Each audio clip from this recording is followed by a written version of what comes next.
My dad looked straight at my 10-year-old son during Thanksgiving dinner and declared in front of the entire extended family, "Liam gets no inheritance. He's not cold blood." The moment those words left his mouth, my little boy turned to me with tears in his eyes, his voice shaking as he asked, "Dad, does Grandpa mean I'm not family?" I immediately stood up and walked away from my entire inheritance, nearly $300,000, right there at the dinner table. But what really brought my father to his knees wasn't my reaction. It was what happened 24 hours later, when all 4 of my siblings did something nobody saw coming. Before I delve into the details of the story, I would like to thank you for taking the time to listen to our story today.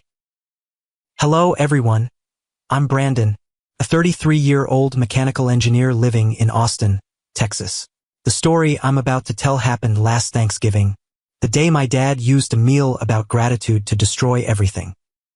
I married Jessica 5 years ago. I first met her at a small coffee shop on Congress Avenue, located in downtown Austin. She was sitting alone with this thick book, and next to her was a 5-year-old boy coloring away. That little boy was Liam, and the moment he looked up at me with those clear eyes, I knew my life was about to change. Liam's biological father left when Jessica was 6 months pregnant. The guy just vanished, as if he never existed. No phone calls, no birthday cards for 10 whole years. To Liam, that man is just an empty name on a birth certificate. I loved that kid from the very beginning. I taught him how to ride a bike on Barton Springs Road. I stayed up all night by his bed when he had a fever. I'm the one he ran to whenever he had nightmares. And on his 7th birthday, Liam suddenly turned to me and asked a question that made my heart stop. "Brandon, can I call you Dad?" Jessica put her hand over her mouth, tears in her eyes. All I could do was pull that little boy into my arms and whisper, "You've been calling me Dad for a long time already." 2 years later, I officially went through the paperwork to give Liam the Cole last name. That was my way of telling the whole world that this kid is my son. Blood or no blood. However, I suppose not everyone in the family shared the same sentiment. My family has 4 kids. Kevin's the oldest, 39, a lawyer in Dallas. Rachel's 36, chief accountant in Houston. I'm 3rd. And Connor, 29, is the baby, having just opened his own auto shop in San Antonio. My dad, Walter Cole, is the type who built everything from nothing.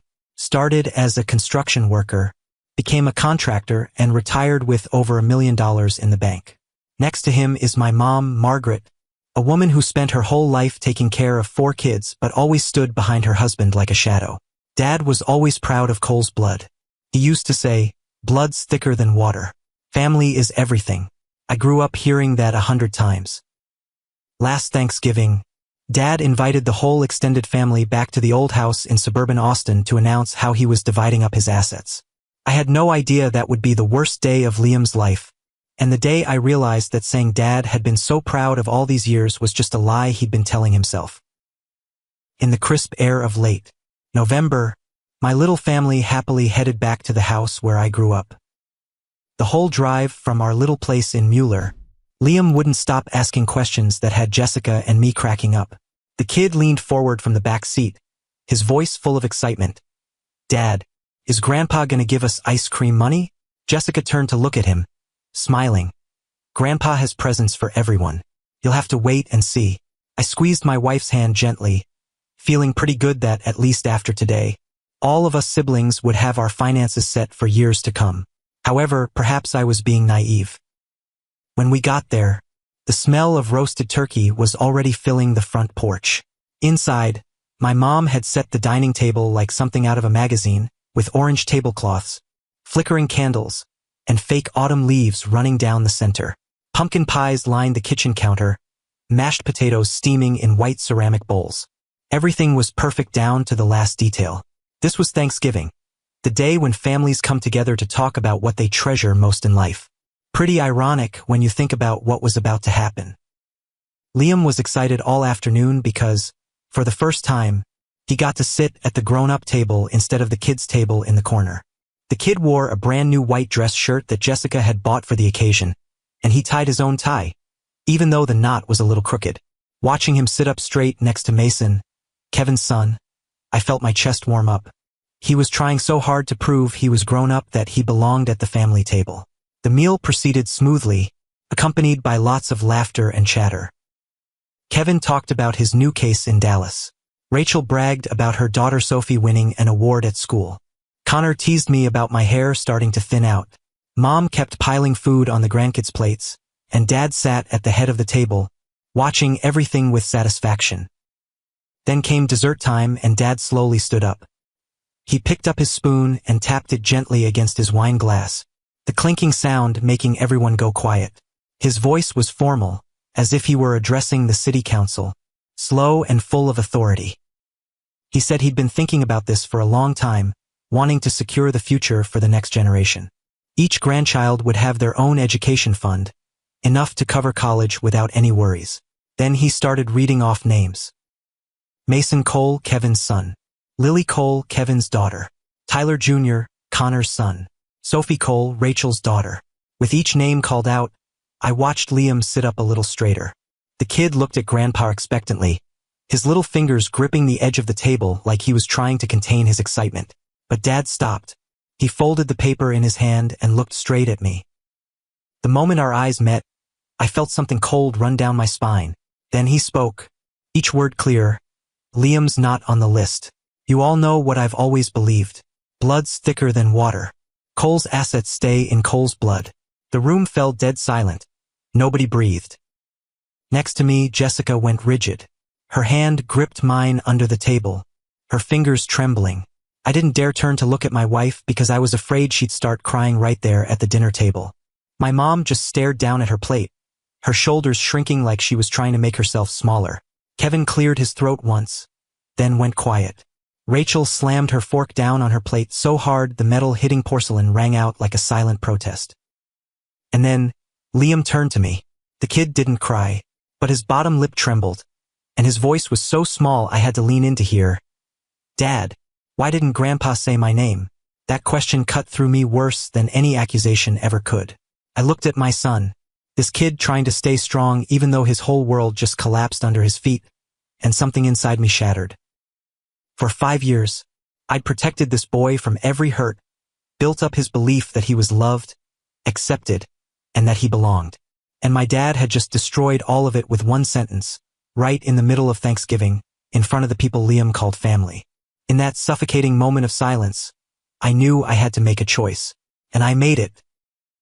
I still remember exactly how I felt in that moment. In front of me was my dad, the man I'd respected my whole life, who taught me how to hold a hammer for the first nail, who patted my shoulder at college graduation and said he was proud.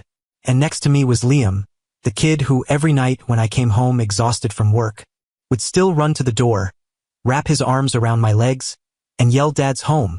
The kid who would sneak a hand-drawn card into my briefcase every morning, with crooked letters saying, I love you, Dad.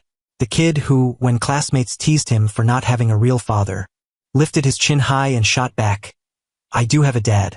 My dad's name is Brandon Cole, and now I had to choose between the two of them. But really, there was never any choice at all. I stood up slowly. The chair scraped against the wooden floor with a screech. My voice rang out, calm, so surprising even to me. What did you just say to my son? Dad set down his wine glass, sighing like he was having to explain something obvious to a kid who wouldn't listen. He looked at me with eyes that were patient but hard, then spoke. Brandon, you understand. Blood's thicker than... I cut him off immediately, without hesitation. Do you know the full saying? Dad went quiet. The wrinkles on his forehead deepened. I continued, each word clear. The original saying is, the blood of the covenant is thicker than the water of the womb. The real meaning is that the relationships we choose are stronger than the relationships we're born into. You've misunderstood this saying your whole life, and you just used it to hurt an innocent child. Dad's face went pale. He opened his mouth to say something, but no sound came out.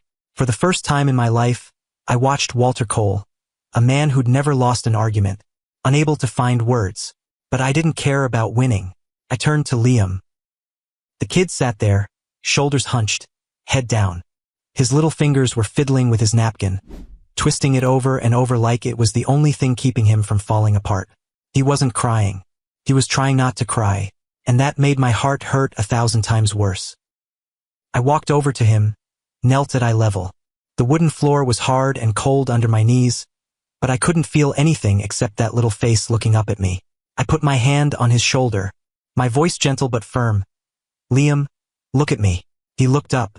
Those eyes were watery, lips pressed tight to hold back sobs. I said word by word, slowly so he could hear every syllable. You are always my son. From the first day I met you, I knew you were my boy, not because of paperwork, not because of last names, because I chose you, and I'll choose you every single day until I stop breathing. Do you understand? Liam nodded. Then he wrapped his arms around my neck, holding tight like he was afraid I'd disappear. I felt his little body shaking in waves, hot tears soaking through my shirt. My throat closed up, but I swallowed it down. Not now. I had to be strong for him. Jessica quietly came over to us, her hand resting on Liam's back, her eyes red but no tears falling. She nodded softly at me, like saying, I'm here. I trust you. I stood up, turned back to face Dad. He was still standing there at the head of the table, but his shoulders weren't as straight as before. My voice rang out in the dead silent room. Dad, if Liam's not good enough to be your grandson, then I'm not good enough to be your son. I'm giving up my inheritance. All of it. Dad jerked as someone had just splashed cold water in his face. He stepped toward me, his voice rising with anger. Don't be stupid. That's nearly $300,000. You're throwing away your future for a kid who's not even... He stopped. Maybe even he realized he was about to say something he couldn't take back. But I'd heard enough. I looked straight into his eyes. This man who'd given me life, raised me, and was now standing in front of me like a stranger. I spoke, strangely calm. Dad, people say the best things in life aren't things. I don't need your money. I need my son, and I choose him. I turned to Jessica. She'd picked up Liam, the boy's face buried in her shoulder. I took my wife's hand and squeezed gently. Then we walked out of the dining room, without looking back. Behind me, I heard Mom calling my name, her voice breaking. I heard chairs scraping, someone whispering. But I didn't stop. The oak door slammed shut behind us with a hollow bang. The Texas night wind was cutting cold, but I couldn't feel anything.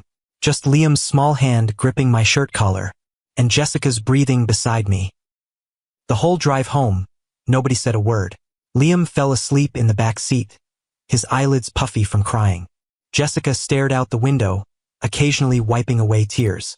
And me, I just focused on the road ahead, on the white lines rushing past in the dark. When we got back to our little house in Mueller, I carried Liam to bed. The kid opened his sleepy eyes, grabbed my hand, and whispered, Dad, do you regret it? I leaned down and kissed his forehead, whispering back, Never. Go to sleep, buddy. Liam nodded, then closed his eyes. For a few seconds, I just stood there looking at him. This child for whom I'd just given up nearly $300,000 and maybe my relationship with my blood family. Strangely, I didn't regret it at all. That night, after Jessica fell asleep, I sat alone on the balcony. My phone kept buzzing with messages from Kevin, Rachel, and Connor. I didn't open them, wasn't ready yet, but I had no idea that in just 24 hours, those messages would change everything. Not just my life, but my dad's life too. After a long sleepless night, I couldn't close my eyes. I sat in the chair by Liam's bed, watching his face in the dim glow of the nightlight. The kid wasn't sleeping peacefully, tossing and turning every so often, his eyebrows furrowed as if he were having nightmares. Maybe some people would say I was stupid, say I was reckless, say I threw away a life-changing opportunity just for a kid who wasn't blood. But they don't understand. A child's love is the purest thing in this world. Liam doesn't love me because I have money, not because I buy him expensive toys. He loves me because I'm there every single day, even the worst ones. And that love made it impossible for me to choose differently. But maybe in my family I wasn't the only one who loved Liam. The next morning, when the sun was peeking through the curtains, my phone buzzed. Text from Kevin. I opened it, and the words that appeared froze me. Brandon, I couldn't sleep all night. Every time I closed my eyes, I saw Liam's face when Dad said that. I can't take the money. I'm calling Dad this morning. I read it 3 times, and I couldn't believe what I was seeing. Kevin, my careful big brother who always calculated every move, the one I thought would side with Dad for family interests, was the first one to speak up. I called him back immediately. Kevin picked up after the first ring, his voice hoarse from lack of sleep. After asking about Liam, he sighed and said, "You know what they say? Takes a village to raise a child. Liam's part of this village, part of this family. I'm not abandoning him, and I'm not taking a single penny from Dad until he realizes he's wrong." I couldn't say anything, my throat closing up. For 5 years, I'd fought alone to protect Liam's place in the Cole family, and now, for the first time, I wasn't alone. Less than an hour later, my phone buzzed again. This time it was the sibling group chat, the one we'd created when Connor started college. Rachel sent a long message. "I'm refusing my inheritance too. Last night, Sophie asked me why Liam was crying and why her cousin had to leave early. I didn't know how to explain it to her without feeling ashamed of our own family." A few seconds later, she sent another message. "Mom always told us family isn't about bloodlines. It's about people who show up when you need them. Dad didn't show up for Liam, but we will. Connor, our quietest little brother, messaged right after. Count me in. Dad needs to learn this lesson. Money can be earned back, but a kid's trust can't." I sat there watching those messages pop up one after another, and for the first time since last night, I felt like I could breathe. At that moment, Jessica came out of the bedroom with a coffee cup, saw me sitting there smiling alone, and asked what was going on. I handed her the phone. After Jessica finished reading, she set her coffee down and hugged me. She didn't say anything, but I felt her shoulders trembling slightly. Those were tears of relief, of faith in humanity being restored. But Dad's reaction was opposite. Around noon, Kevin called to say Dad had called him, yelling into the phone for 15 minutes straight. Rachel said Dad called her 3 times, each call starting with accusations and ending with angry hang-ups. Connor just blocked Dad's number after the first call. That evening, Dad called Kevin again. This time, my brother put it on speaker so his wife Linda could witness. Dad's voice came through the phone, steel-hard and furious. "You kids planning to betray your blood for some outsider kid? This is how you repay everything your parents did raising you?" Kevin was quiet for a few seconds. Then he answered, incredibly calm. "Dad, actions speak louder than words. You always say you love family, but last night you tore apart a 10-year-old's heart right at the dinner table, in front of 15 people. You ask me about loyalty?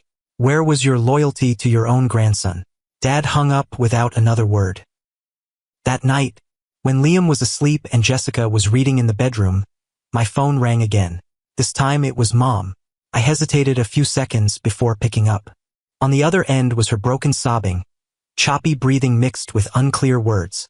It took almost a minute for her to calm down enough to talk. Mom's voice shook as she spoke. "Brandon, your father, he hasn't eaten all day, won't talk to me. Can you talk to him?" I closed my eyes, took a deep breath. In 33 years of life, I'd never heard Mom cry like this. She was strong in her own way, quietly enduring, silently sacrificing.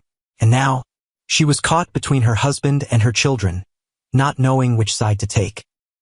I answered, my voice gentle but firm, "Mom, I love you. However, I'm currently unable to speak with Dad. Not because I'm mad at him, because he needs to look at himself. If I call to make peace now, he'll think everything can blow over easily, but it can't. Liam deserves better than that." Mom was quiet for a long time. Then she whispered, "I understand, honey. I don't want to lose my kids." After hanging up, I sat there for a long time in the dark. Outside the window, Austin's streetlights flickered in the distance. I didn't know where things would go, whether Dad would change or stay stubborn to the end. But one thing I knew for sure, for the first time in our lives, all 4 siblings were on the same side, and that, whatever the outcome, was already a victory. But the refusals from all 4 of us siblings still weren't the steepest price Dad had to pay for what he did that night. What happened the following week? I only found out through late-night phone calls with Mom. She said Dad barely left his study all week. The dinners Mom prepared, he'd sit at the table for a few minutes, then get up and walk away. For 40 years, the house where we were born had always been the gathering place for the whole extended family. After that night, it was just the 2 of them, and heavy silence filled the 4 walls. But what really shook Dad didn't come from 4 grown children. It came from the grandkids. On Wednesday, Mason sent a text to Grandpa. The 12-year-old wrote short but sharp as a knife. Grandpa, why do you hate Liam? My husband and I play games together every night. If you don't love him, do you love me? Mom said. Dad held the phone staring at it for a long time, then went out to the porch and sat alone until it got dark.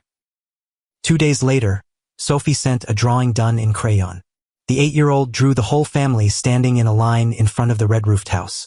And right in the middle, standing next to Mason, was a brown-haired boy smiling. At the bottom, Sophie wrote in wobbly letters, "My family. Everyone's here." According to Mom, Dad went dead silent when he opened the envelope. He looked at the drawing, looked at Liam's name written carefully beside it, then took it to his study and shut the door. That night, Mom woke up at 2 in the morning. She saw light coming from under the study door. When she peeked in, she saw Dad sitting in front of an old photo album, stopped at pictures with Liam in them. The photo of him dressed as Santa last Christmas, the photo of the 3 kids with their arms around each other at the park. Mom said for the first time in almost 50 years of living together, she saw her husband's shoulders shake. No crying sounds, just little tremors, like he was trying to hold back something too big to come out in words. By Sunday evening, when Dad finally realized what he'd done was wrong, my phone rang. Dad's number. I hesitated a few seconds before picking up. Dad's voice came through, and I almost didn't recognize it. After a few seconds of silence, he swallowed hard and spoke with a trembling voice. "Brandon, can you come home? I need to talk to you." In the silence over the phone line, I realized something I never thought would happen. Walter Cole, a man who'd never asked anyone for anything, was begging. I looked over at Liam, lying on the carpet watching cartoons, then at Jessica. She nodded gently. I took a deep breath and answered, "I'll come tomorrow evening." When I hung up, my hand was shaking slightly, not from fear, because I knew tomorrow's conversation would decide everything. The next evening, I went to the house alone as promised. When my car turned onto the familiar street, I noticed Mom's car wasn't in the driveway. She'd gone somewhere, probably deliberately stepping away to give Dad and me space. I walked into the house and saw Dad sitting at the kitchen table. In front of him was a cup of coffee that had gone stone cold, a thin film floating on the surface. He didn't look up when he heard the door, looking at least 10 years older than his 68. I pulled up a chair across from him and said nothing. The silence stretched between father and son, just the clock ticking on the wall and wind blowing softly outside the window. Then Dad looked up. His eyes were red and puffy, like he hadn't slept for nights. He opened his mouth, his voice hoarse and shaky as he spoke each word. I was wrong. I stayed silent, not to punish him, because I needed to hear him say it all. Dad looked down at his coffee cup, fingers spinning the handle like looking for something to hold on to. Then he continued, his voice breaking halfway through. "My whole life, I believed blood was thicker than water. I thought that was the truth. But this week," he stopped, took a deep breath and said, "This week I realized blood doesn't mean anything if I push everyone away. I almost lost all my kids because of blind belief." In that moment, I looked at him, this man who'd built an empire from nothing, now sitting hunched in front of me like a child who knew he'd done wrong. After a long silence, I spoke up. "Do you know what Liam asks me every night since then?" Dad slowly shook his head, his eyes full of worry. I swallowed hard, trying to keep my voice calm, whispering. He asks me, "Dad, why doesn't Grandpa love me? Did I do something wrong? I have to lie to him every night, Dad. I tell him you love him, but even I don't know if I'm lying or not." Dad buried his face in his hands. His shoulders shook, and I saw a tear drop onto the wooden table. His voice trembled as he spoke. "I'll fix it. Liam will get his share like the other grandkids. And I'll apologize to my grandson. Directly. Promise." I shook my head gently and answered, "I don't need your money. The kid never did either." Dad looked up at me, eyes wet, voice urgent. "I know, but this isn't about money anymore. This is about me recognizing Liam as my grandson. Recognizing he's part of this family. I should have done that a long time ago." I looked at Dad, and for the first time in my life, I saw him bow his head to one of his children. I don't know what to call what I felt at the time. Satisfaction? Victory? Maybe closest to relief mixed with sadness. because it took a week of hell for Dad to realize what he should have understood from the beginning. After a few seconds of silent understanding, before leaving, I stood up, looked straight into Dad's eyes, and said, "People say sometimes the smallest step in the right direction becomes the biggest step of your life. Today is your first step, but I need time, and Liam needs time too."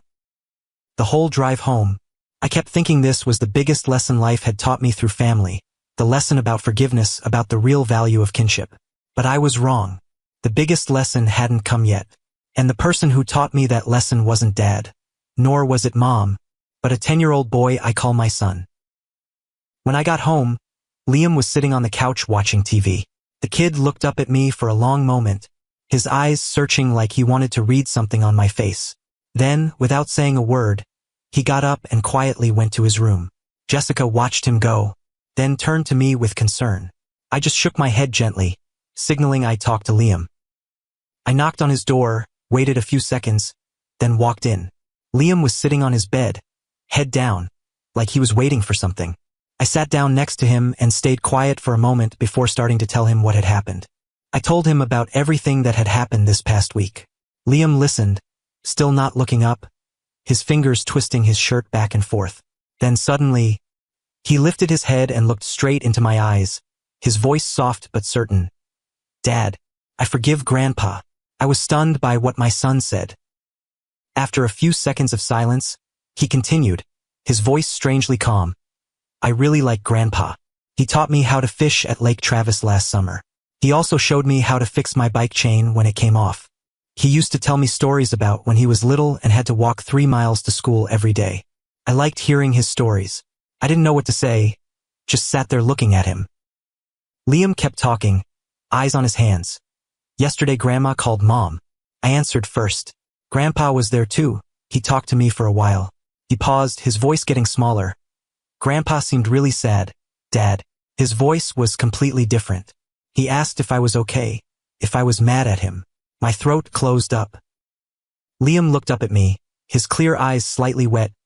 "Dad, if the whole family keeps staying apart like this, it's not just me who's sad. Everyone's sad. Grandpa's sad. Grandma's sad. You're sad too when you think about Grandpa. I can tell." As soon as Liam finished speaking, I pulled him into my arms and held him tight. This 10-year-old boy, the kid who'd been hurt most in this whole story, was the first one to open his heart and forgive. That very night, I called Kevin, Rachel, and Connor. Without much discussion, everyone agreed immediately. We'd go to Mom and Dad's tomorrow night, unannounced. The next evening, 4 cars pulled up one by one in front of the old house. Kevin came from Dallas with Linda and their 2 kids. Rachel brought Sophie and her husband, Daniel, from Houston. Connor brought Tyler Jr. and his wife, Megan, from San Antonio. And my family of 3 had been waiting on the corner. When we walked in, Mom and Dad were eating dinner in silence. The table had just 2 people, 2 plates, and a vast emptiness between them. Mom was the first to look up, and she shot to her feet, hand over her heart like she couldn't believe her eyes. Nobody said anything. We quietly pulled up more chairs and spread the food we'd brought from home on the table. Fried chicken from the familiar place in Austin. Potato salad Rachel made herself. Apple pie Connor bought along the way. The kids rushed in, laughter and chatter filling the air, breaking the heavy atmosphere that had covered the house all week. Dad sat there, looking at each child, each grandchild. He didn't say anything, just watched like he was afraid that if he blinked, everything would disappear. Then he stood up. Slowly, he walked over to where Liam was sitting next to Mason. The whole table went quiet. Dad knelt at eye level with him, his voice shaking as he spoke. "Liam, I'm sorry. I was wrong. You are my grandson. You always have been." Liam looked at him for a moment, then wrapped his arms around Grandpa's neck. The kid didn't say anything, just hugged tight, and I saw Dad's shoulders shake.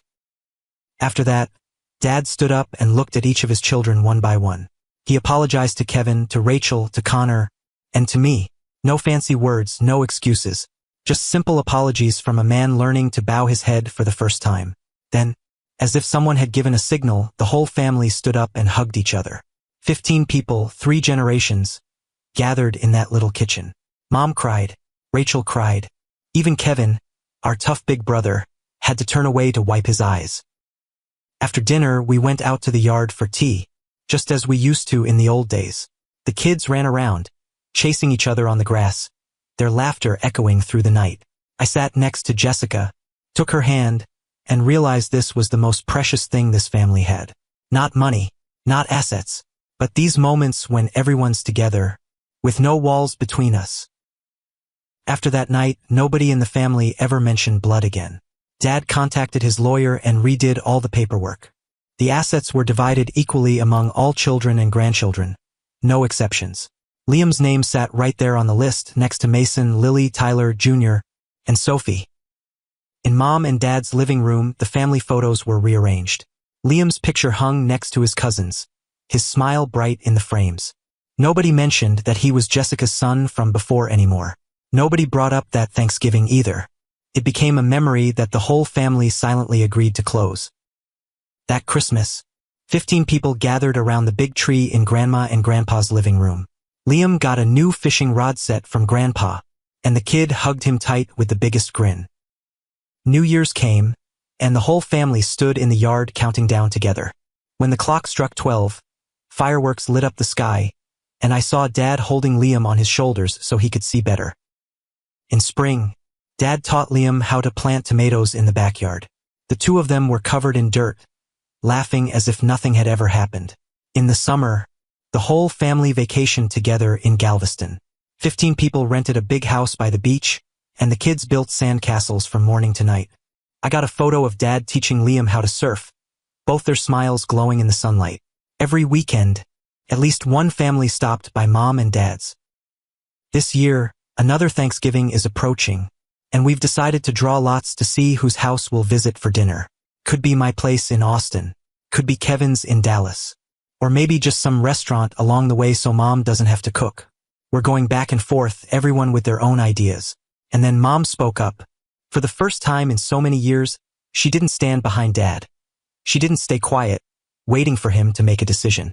She looked at all her children, all her grandchildren, then smiled and said, "Anywhere's fine as long as everyone's together.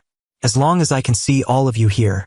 The whole family fell quiet for a second, then nodded unanimously. That's the end of my story. And if there's one lesson I want to share with you through the story, it's this. Family isn't about bloodlines.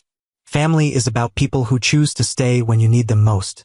And sometimes, the person who teaches us the most significant lesson about forgiveness isn't an adult, but a child with the purest heart.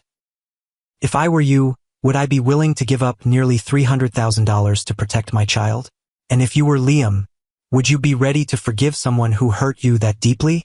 Leave your thoughts in the comments below. If you enjoyed the story, don't forget to subscribe and hit the notification bell so you won't miss our following stories. Thank you for listening. See you in the stories to come.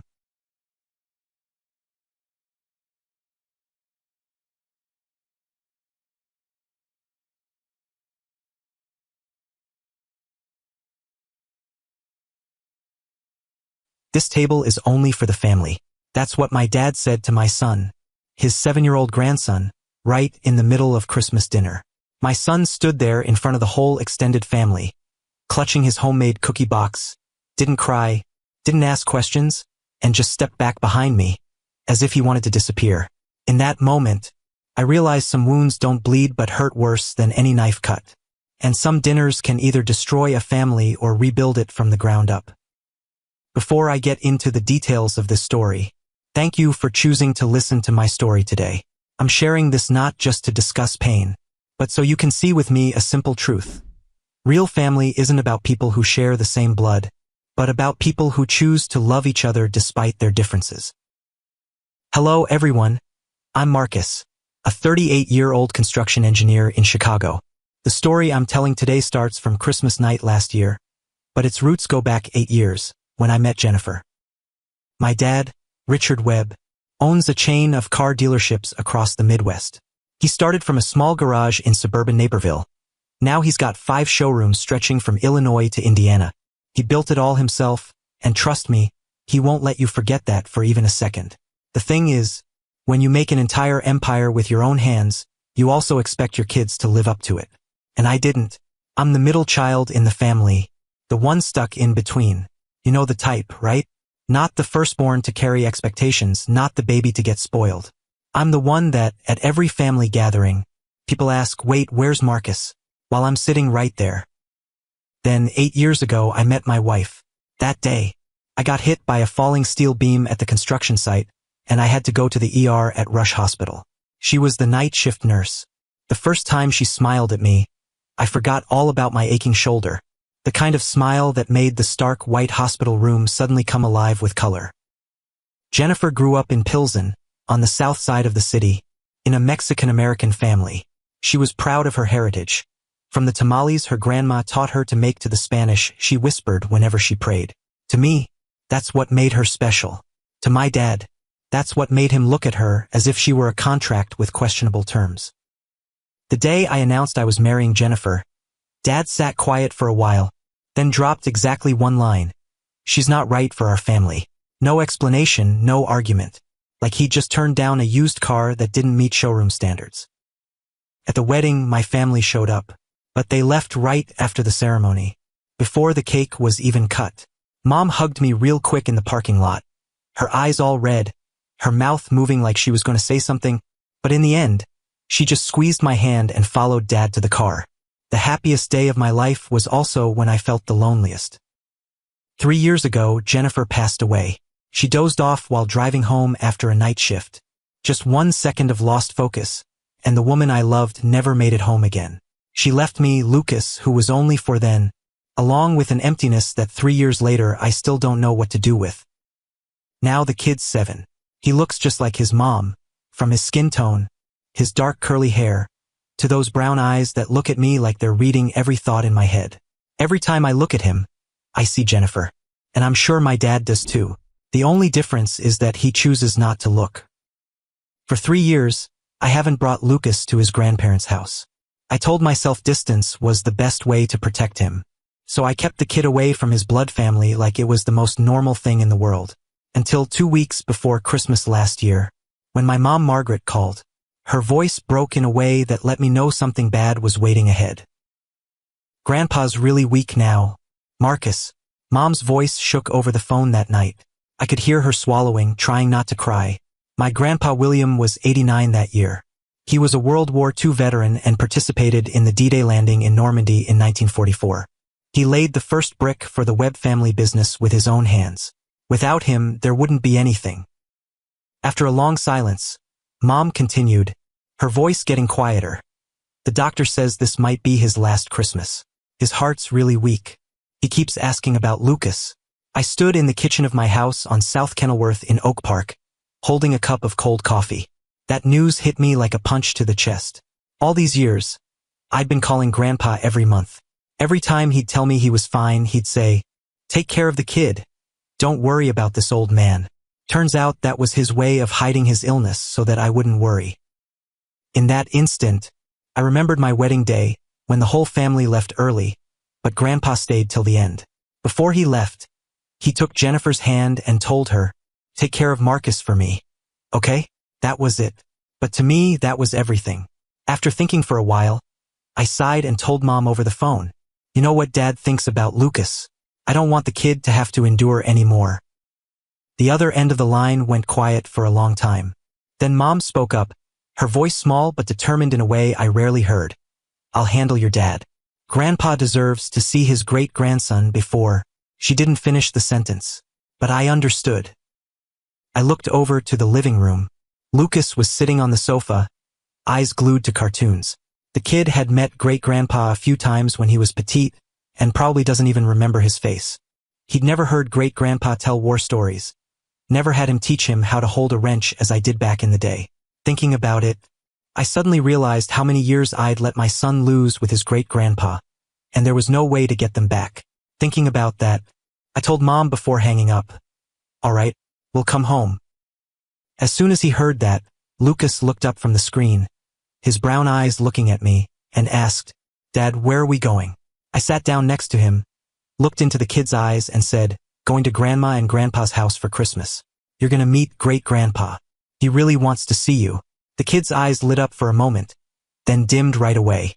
He looked down, fidgeted with the corner of his shirt for a while, then looked up and asked, "Dad, does Grandpa like me? How come he never calls me?" Such a simple question, the way kids ask, but it tore my chest open. I pulled him into my arms, held him tight, and didn't know what to say. Over the next 2 weeks, I told Lucas about great-grandpa, about Normandy, about the hard times, about those childhood afternoons I spent with him. Father and son made cookies together to bring as a gift.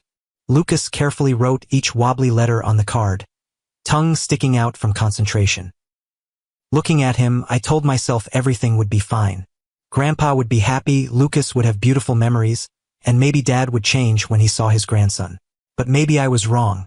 Nothing could have prepared me for what happened that Christmas night.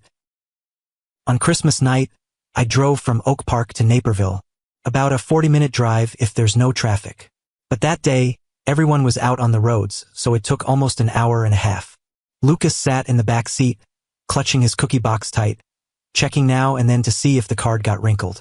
Every 10 minutes, the kid would ask, "Dad, are we almost there?" Then he'd doze off, wake up, and ask again, "Are we there yet, Dad?" I looked at him through the rearview mirror, feeling a bit anxious myself. We arrived 30 minutes late. When we walked in, dinner had already started.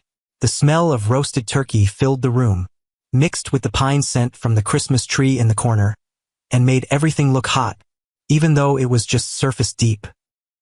Lucas held my hand tightly as we walked through the door. The kid wore that red sweater we picked out at Target the week before, arms wrapped around his cookie box with the card written in wobbly letters. "Merry Christmas, Grandpa Bill. Love, Lucas." The whole family was already sitting around the long oak table. My older brother, Daniel, sat near the head of the table with his wife, Catherine, and their 2 sons, Tyler and James. Daniel is 4 years older than me, a lawyer, the type who wears a suit even on his days off. My sister Rachel sat next to her husband Mark, her belly already big with their first child. Rachel's a pediatrician, takes care of hundreds of kids every year. And at the end of the table, my grandpa sat quietly in his wheelchair, old eyes looking out at the falling snow through the window. I quickly counted the chairs. Only 2 empty ones left. Dad stood up when he saw us.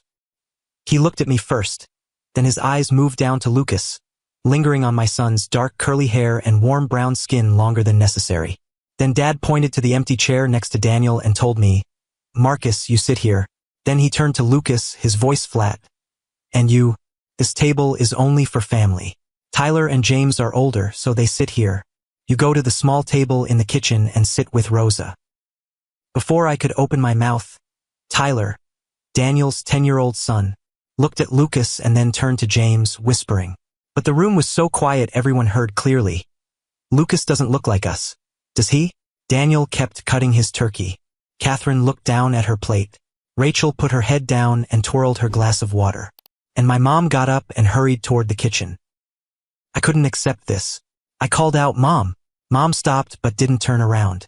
I stepped forward, my voice shaking as I tried to control myself. "Where are you going? You called me here, you promised you'd handle things, and now you're running away to the kitchen?"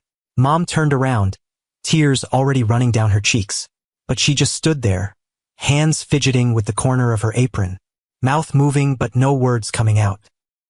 I looked down at my son. Lucas stood next to me, clutching his cookie box to his chest, those brown eyes looking up at me, not understanding what was happening. Then the kid whispered, "Dad, let's go home."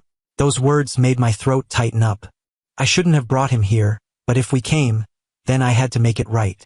Taking a deep breath, I knelt, looked into my son's eyes, and said softly, "Wait for me just a minute, okay?" After the kid nodded, I stood up, turned back to look at Dad, and asked, "What did you just say? You want me to sit at this table while my son gets kicked out to the kitchen?" Dad looked at me, his voice calm as he replied, "This is my house, Marcus. I arranged the seating the way I see fit. If you don't like it, you know where the door is." I turned to Daniel. "You're not going to say anything?" The lawyer who specialized in winning million-dollar cases suddenly lost his entire vocabulary. He bent down to cut his turkey like it was the most important job of his life. I looked at Rachel. "What about you? You're a pediatrician, posting on Facebook all day about protecting children. Your own nephew is standing right here, and you're going to stay quiet?" Rachel opened her mouth to speak, but Mark put his hand on her shoulder, and she looked down again. Anger flared up inside me. I looked around the room, looked at each face trying to avoid my eyes, then said, 7 years Mom's been mailing Lucas birthday gifts like the kids some shameful secret. Rachel's been taking care of other people's children for 7 years, but won't open her mouth to defend her own nephew once. For 7 years, Daniel has been looking the other way whenever there's trouble. And for 7 years, Dad's been treating my son like he doesn't exist. Why? Because Lucas looks like his mom? Because every time you look at him, you remember Jennifer? The room fell into silence. And me, after saying all the pent-up anger I'd been holding, I bent down and grabbed Lucas's hand tight, then said to him loud enough for the whole room to hear, "Let's go. You don't need to sit at any table where people don't want you." I walked toward the door, my hand just grabbing the doorknob, when a sound made the entire room freeze. The sound of a cane hitting the wooden floor. My grandpa slowly stood up from his wheelchair using his cane after that tapping sound. The entire room went dead silent, and his following action changed everything forever. His wrinkled hands shook as he reached for his plate of food. Seeing this, my dad quickly stepped forward, saying quietly, "Dad, sit down. You're not well. Let me handle it." Grandpa didn't answer, didn't even look at his son. He leaned on his cane, each step heavy but determined as he walked toward the kitchen. The sound of his cane hitting the wooden floor echoed through the room like war drums. Being ignored in front of the whole family, my dad stood there, his face getting redder. Richard Webb, the man the entire Midwest had to call sir, had just been treated like air by his own father. He followed Grandpa, his voice getting harder. "What are you doing? This is Christmas dinner, go back to your seat." Grandpa still didn't turn around. He set his plate down on the small table in the kitchen, the exact table my dad had just assigned for Lucas to sit at with Rosa. Then he pulled out a chair and sat down. My dad stood at the kitchen doorway, his voice louder. "Dad, I'm talking to you." That's when Grandpa finally looked up, stared straight into his son's eyes, and said, "You want me to listen to you? Fine. Let me tell you something first." The entire house went dead quiet. Daniel put his knife down, his hand frozen in place. Catherine stopped chewing, eyes wide open. Rachel put her head down, looking at her plate like she wanted to crawl under the table. Even Tyler and James sat still, sensing something was happening even though they didn't fully understand. The Christmas music from the speakers continued to play steadily, but now it sounded as if it were mocking the whole room. I stood there, holding Lucas in my arms, not daring to breathe hard. Grandpa took a breath, then started telling his story. When I was 18, lying in a foxhole in Normandy, the person who pulled me out of the rubble when the bomb exploded was Samuel, a black man whom, back then, many people wouldn't even sit at the same table with. The person who bandaged my wounds when shrapnel went through my leg was a soldier from Puerto Rico. And the person who shared his last piece of bread with me when I was starving was Eduardo, an 18-year-old kid from Mexico. He paused there, his eyes still staring at my dad without blinking, then continued. "They died next to me. They lived for me. They were my brothers. Not because we looked alike, but because we chose to protect each other." My dad interrupted, his voice sharp. "That's different, Dad. This is family, this is tradition. This is—" Before he could finish, Grandpa slammed his cane on the floor, and the sound of wood echoing made my dad go silent. Grandpa looked at my dad, his voice cold as steel. "Tradition? You call kicking your own grandson out to the kitchen to sit with the help tradition?" Then he continued, each word like a knife cutting. "Richard, what did I teach you that made you become this kind of person? I watched you grow up in this house, build your career from the garage I left behind, and I ask myself where I failed." My dad gritted his teeth and replied, "I built everything with my own hands. You just gave me a garage, the rest was all me." Hearing that, Grandpa laughed bitterly, a bitter laugh, his voice shaking as he continued. "Right. You built it yourself. You're so capable. You're so rich. You bought Daniel a house, lent Rachel money to open her clinic, and paid for the grandkids' tuition. Everyone in this house owes you, so everyone shuts up when you're wrong. You think that's respect? No, that's fear." In that moment, my dad stood there, as if frozen, his hands gripping the chair back tightly. I'd never seen anyone dare talk to my dad like that. Grandpa continued, his voice choking up. I'm ashamed. Not of you, but of myself. Because I failed to teach you the most important thing. When Grandpa's words ended, unable to hold back anymore, my dad roared. You don't have the right to talk to me like that in front of everyone. Grandpa leaned on his cane and stood up, stepped closer to my dad, looked straight into his eyes, and said in the most authoritative voice I'd ever heard, I'm your father. I have the right to tell you when you're wrong. And today, in front of everyone, I'm telling you, you're wrong, Richard. My dad went silent, jaw clenched tight, maybe because my grandpa was right or maybe because my dad had nothing left to fight back with. I stood there, holding my son's hand tight, my eyes stinging. 38 years I'd lived in this family, and not once had anyone stood up to defend me. And the person who did it was my grandpa, a man who'd lived almost a century, standing there shaking with his cane in the middle of the kitchen. After their confrontation, Grandpa turned around, looked toward me and Lucas, his voice softening. Lucas, come here to Great-Grandpa. This table is also for the family. Anyone who understands what a real family is, come sit with me. My son looked up at me, those brown eyes waiting. I nodded, my throat too tight to say anything. With permission, Lucas let go of my hand, ran over to Great-Grandpa, put his cookie box on the table and said, I made these for you. Dad helped me with the dough, but I wrote the card myself. My grandpa opened the cookie box and took out the card. His wrinkled hands shook as he read the wobbly writing. Then he pulled Lucas into his arms, his voice choking up. This is the most beautiful Christmas gift I've received in 90 years. Seeing that, my mom was the first to stand up. She carried her plate and walked down to the kitchen without saying a word. Maybe she'd been waiting for this moment for a long time, waiting for someone brave enough to say what she didn't dare say. She sat down next to Grandpa, tears streaming down her cheeks. Seeing his wife get up, my dad turned around, his voice incredulous. Margaret. But my mom didn't answer. For the first time, she didn't turn around when her husband called. The woman who'd never dared argue with her husband even once in her life had just chosen a side. After Mom, Rachel stood up. Mark grabbed his wife's hand and pulled her back, whispering, Sit down. Don't make this bigger.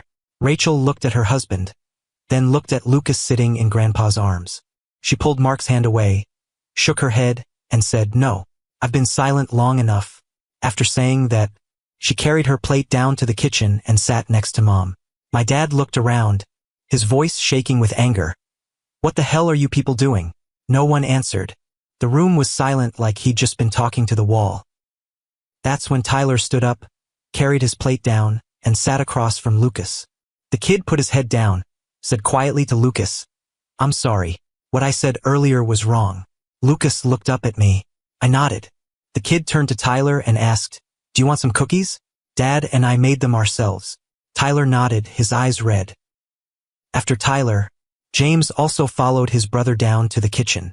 Catherine carried the little one and followed. Daniel was the last one. He sat quietly for a while, eyes looking at my dad like he wanted to apologize, then looked down at his plate again. Finally, he also stood up, carried his plate, and followed his wife and kids without saying a word. The best arguing lawyer in Illinois couldn't say a single sentence today. Only my dad remained standing alone in the dining room, next to the long, empty oak table.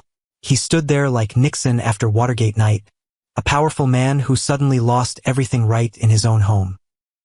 After a few minutes of dead silence, he walked to the kitchen doorway and stopped. I saw his lips moving, like he wanted to say something. Grandpa looked up at his son, waiting, but my dad didn't speak.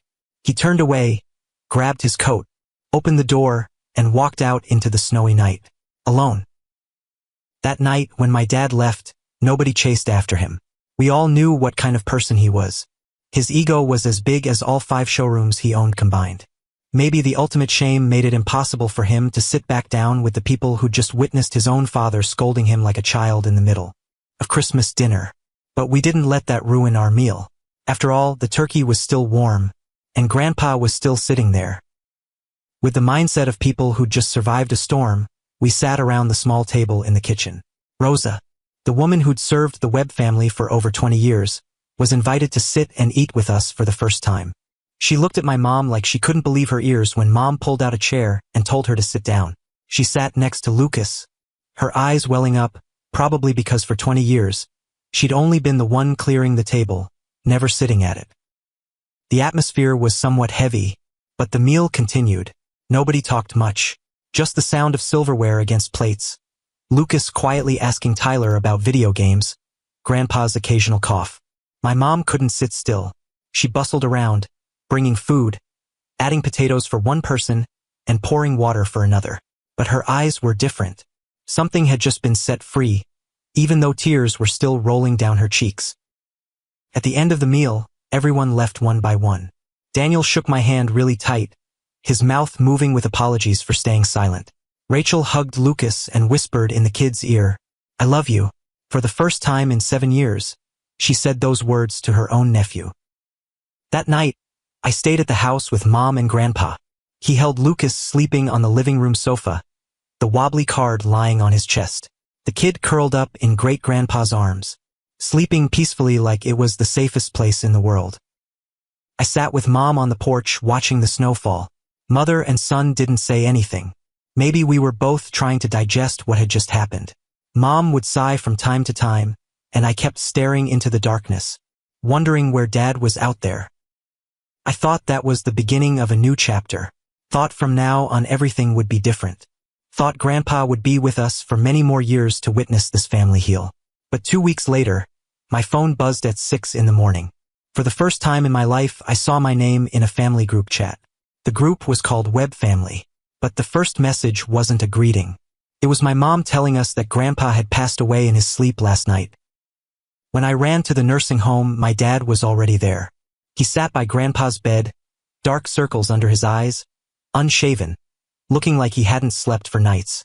He didn't say anything when he saw me, just stood up, walked out to the hallway, and stood there alone looking out the window.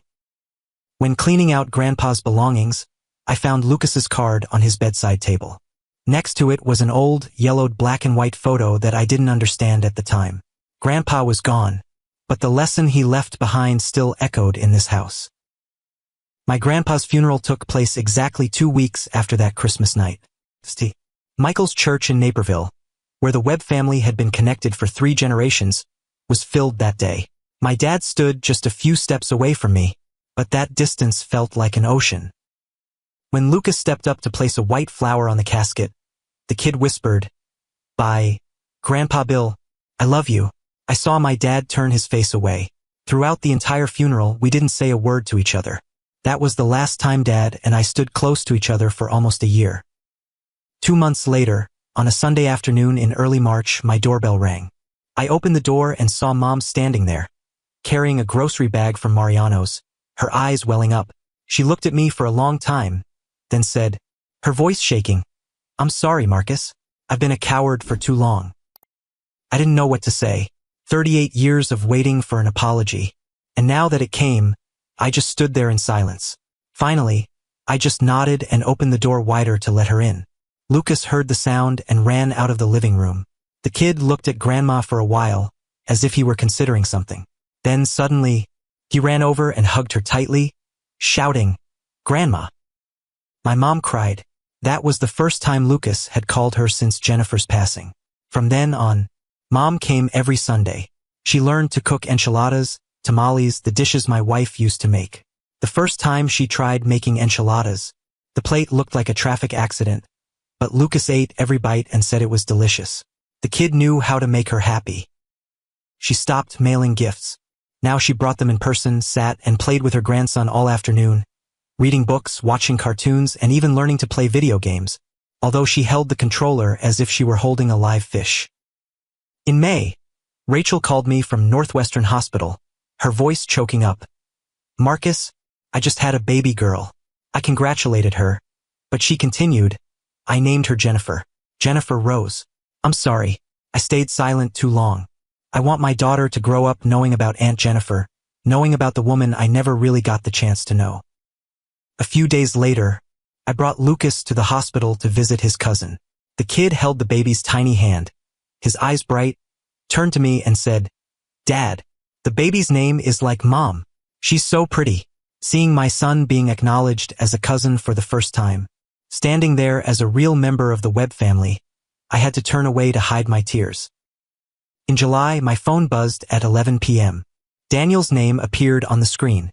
I hesitated for a moment before answering. My brother's voice was much lower. I don't know what to do, Marcus. I know I was wrong. I've been wrong for 7 years. I don't know how to fix it. I was silent for a long time. After years of waiting for a call like this, I answered, "Start by showing up. Just show up, Daniel." And he started showing up. In September, Daniel brought Tyler and James to my house to play. For the first time, the kids played together like real cousins. One afternoon, when I was washing dishes in the kitchen, I heard Tyler say to Lucas in the backyard, "I'm sorry for what I said last Christmas. I shouldn't have said that. Your family, you're a web." Lucas looked at his cousin for a moment, then smiled and asked, "Do you want some ice cream? Let's go buy some." Kids forgive much more easily than adults. But for almost that entire year, my dad never once reached out. Mom said he couldn't sleep many nights. She'd often wake up at 2 or 3 in the morning to find him sitting alone in the dark living room, staring at Grandpa's photo hanging on the wall. 11 months passed. I'd learned to live with the distance between Dad and me and knew not to expect anything. Learned to accept that some wounds never heal. I thought things would stay that way forever. Until one afternoon in early December, when I came home from work and saw the familiar black Cadillac parked right in front of my house. My heart raced. My dad was inside the house. I walked into the house, saw Mom standing in the kitchen, her eyes signaling me to stay calm. That day was Sunday, the day Mom always came to play with Lucas as usual. But it seemed she didn't come alone. My dad was sitting at the dining table across from Lucas. Between the grandfather and grandson was a yellowed black and white photo. I walked closer and asked, "What are you doing here?" My dad didn't answer. He pushed the photo toward me. In the picture, my grandpa is seen as a young man holding a boy about 7 years old. My heart seemed to skip a beat. The boy in the photo looked strangely like Lucas. My dad flipped it over. Grandpa's handwriting on the back. The letters already faded. "Miguel, my son, 1952. Then he told the story. He found this photo when cleaning out Grandpa's belongings at the nursing home, right next to the card Lucas had given him. Took him almost a year to find out the story. Eduardo, the comrade who had shared his last piece of bread with Grandpa in Normandy, died in 1952 in a steel mill accident. He left behind a wife and a young son named Miguel, with no relatives in this country. Grandpa brought Miguel home and raised the kid like his own son for 2 years. I looked at the photo again. Miguel, 7 years old, of Mexican heritage, was taken in by Grandpa and raised like a son. 70 years later, Lucas, 7 years old, half Mexican blood, was kicked out of the dinner table by Grandpa's own son. My dad continued, his voice choking. "Grandpa never told me this story, maybe because I didn't deserve to hear it." Then he looked at Lucas. "You look like Miguel. You're like what great-grandpa tried to teach me his whole life, but I was too blind to see." After saying that, my dad stood up and walked toward the door. No apology. That was his way. But Lucas called after him. "Grandpa, do you want to see my drawing?" I drew great-grandpa. My dad stopped. His shoulders shook. The room went silent. Then he turned around, his eyes red, pulled out a chair, and sat down next to his grandson. "I want to see it. Show me." Lucas showed off his wobbly drawing of great-grandpa holding his cane, with Grandpa Bill written in blue crayon next to it. My dad took the drawing, looked at it for a long time, his hands shaking. That afternoon, he stayed for dinner. He didn't say much, just sat there awkwardly, occasionally answering Lucas with a few clumsy words. A man, almost 70 years old, is learning how to be a grandpa all over again. That was the first step. A small step, and 3 weeks later, Christmas came again. This Christmas, after a year of healing, my family celebrated for the first time in my small house in Oak Park. No big mansion, no 12-seat oak dining table, no expensive wines, just a cramped kitchen, a 6-chair table that needed plastic chairs added, and simple food. But the atmosphere was warmer than any Christmas I could remember. How could I have imagined the Webb family would squeeze into my small kitchen without anyone complaining? Maybe that was the last thing Grandpa left behind. A lesson about forgiveness and realizing what truly matters. Lucas was busy all day, busier than the adults. The kid led Grandpa by the hand all around the house, showing off his bedroom, his kindergarten graduation picture, even his school grades, though they weren't anything special. Then he ran over to show his cousins his toy car collection, even showed baby Jennifer Rose, though she wasn't even one yet, and didn't understand anything. Watching that scene, my mom's eyes filled with tears. At the end of the meal, my dad suddenly stood up. The whole family went silent. His hands were shaking. His voice was hoarse. Maybe in over 30 years of his life, this was the first time I'd seen my dad apologize in front of the whole family. He apologized for his blindness, for the years he let prejudice cloud his eyes. And when Lucas ran over to hug him, I saw tears streaming down the weathered face of a man who'd never cried in front of anyone his entire life. After dinner, when everyone had gone home, I sat alone in the living room, looking at the Christmas tree with Jennifer's photo hanging under the star. Tomorrow morning, the whole family will go together to visit Grandpa's grave. Maybe he's smiling somewhere, looking down and seeing his children and grandchildren, finally understanding what he'd tried to teach his whole life. After everything that happened, I realized money can buy houses, cars, and even the silence of family members. But it can't purchase understanding and love. Only those things can turn a group of people into a real family. And I, a single father, will continue raising Lucas with the lesson Grandpa left behind. Never let prejudice separate people who love each other. That's the end of my story. Before closing, I want to ask you, if you were me, would you forgive? And if you were my dad, would you have the courage to change after almost 70 years? Please feel free to leave a comment below. I want to hear your story. If the story touched you, don't forget to hit the like button and subscribe to the channel so you won't miss the following stories. Thank you for listening. I look forward to seeing you again.